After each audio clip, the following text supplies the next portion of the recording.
చేశాడు చెప్పండి? ఇప్పుడు రాజు చేశాడా న్యాయం? దేవుడు చేశాడా దానియేలుకి? చూసారా? మనం న్యాయం ఇప్పుడు దానియేలు అన్యాయస్తుడు కాదనే సంగతి రాజుకు తెలుసు. కానీ ఏమైపోయాడు దానియేలు? సింహాల గుహలో పడ్డవేయబడ్డా? అయితే దానియేలు విడిపించడానికి దేవుడు ప్రత్యక్షమైపోయాడు అక్కడికి. దేవుడు అక్కడ ఉండి దానియేలు కాపాడుతున్నాడు.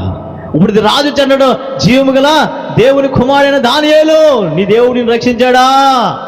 ఎస్, నా దేవుడు రక్షించాడు. రాజు చిరకాలము జీవించును గాక అన్నాడు. దేవుని నామానికి స్తోత్రం కలుగును గాక.